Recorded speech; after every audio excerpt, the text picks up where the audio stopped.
What's up everyone, Jared here from the Figure Bros, and today we are taking a look at the new McFarlane Toys DC Multiverse Cyborg Superman.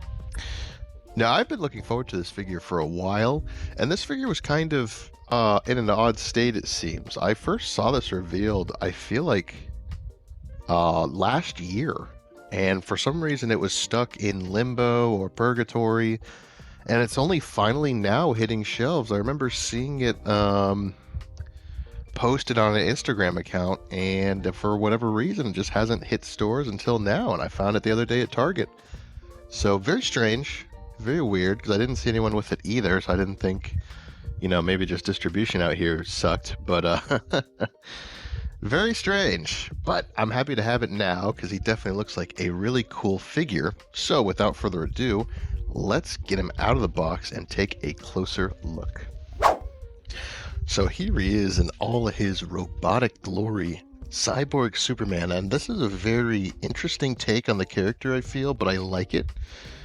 Initially we're kind of used to like the classic looking, very sleek robotic look like we've seen from Mafex, but this is a very almost convoluted design. I like it quite a bit. Now, going back to what I was saying earlier, I believe this figure was supposed to be released a while ago because of one specific thing here, and I think it's the cape. Because recently, if you remember, I'd say almost every McFarlane figure has had a cloth cape of some sorts, whether it be wired or just regular cloth. But he's still got this plastic cape, so that's very interesting. But let's get into the articulation. Starting at the head, you can look up quite a bit. Look down a fair amount too. It is a dumbbell joint, so you actually get quite a bit of range out of it and attitude. I like that quite a bit. Shoulders, you do get a butterfly joint-ish. You can move it around some different ways to get it, different positions. Not bad, not bad. Shoulder goes all the way out. Bicep swivel. Actually, is there? Yeah, there's a bicep swivel. Just a little tight. You do get a double jointed elbow, and this is a very interesting joint here. This is usually what we see in like SH Figuarts. No, and there's no pins here. A very early pinless design from McFarlane. Very strange, but I like it. Standard ball hinge for the hand. Nothing too crazy there. Mine is very tight. Oh, mine is really tight. I'm not going to move that anymore. Well, it's going. Very tight. Sorry. Lost focus there a little bit. For his special robot arm, you get the same articulation up at the top, albeit maybe a little bit hindered with these spike pieces.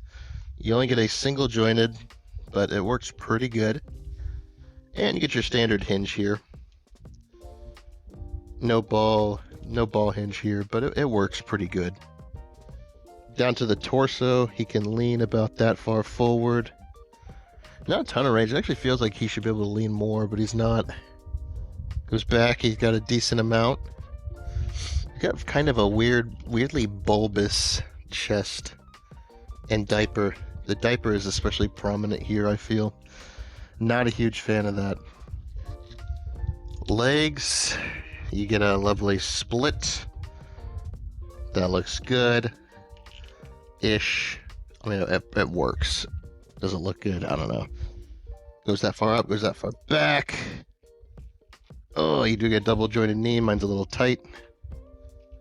That's what she said. Just kidding.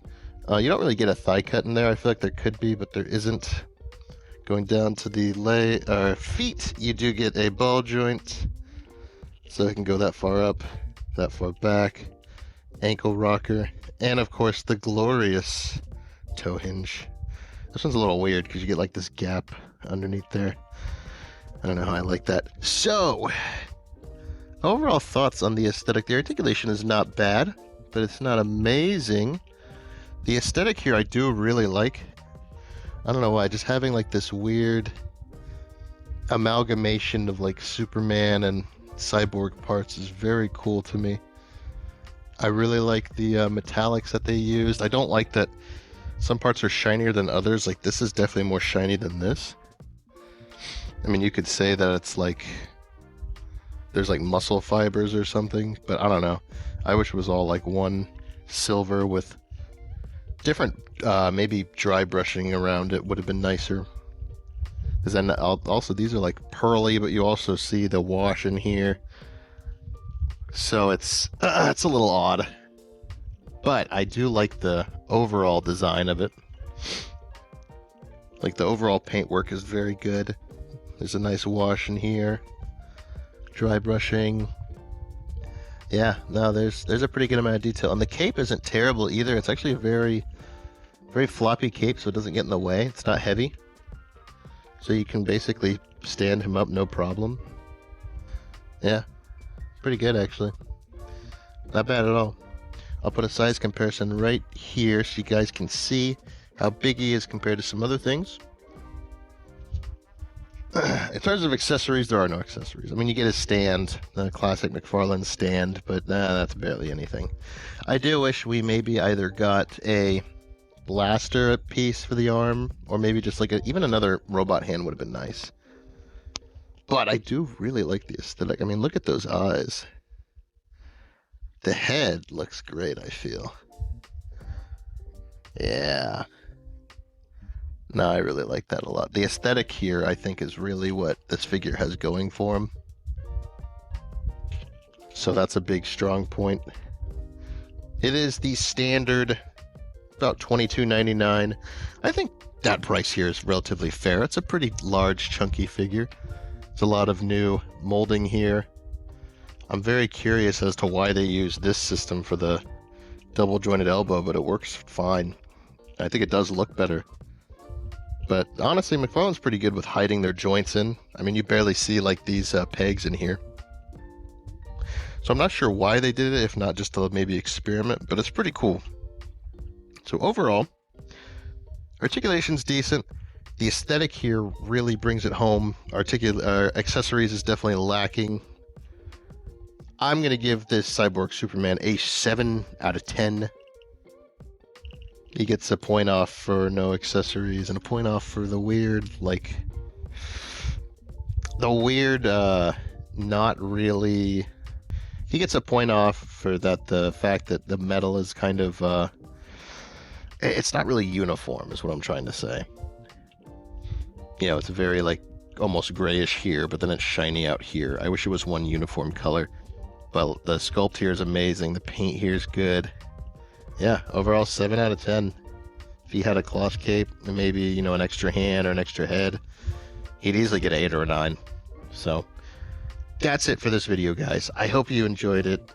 I hope you enjoyed me taking a look at this really cool Cyborg Superman figure from McFarlane Toys.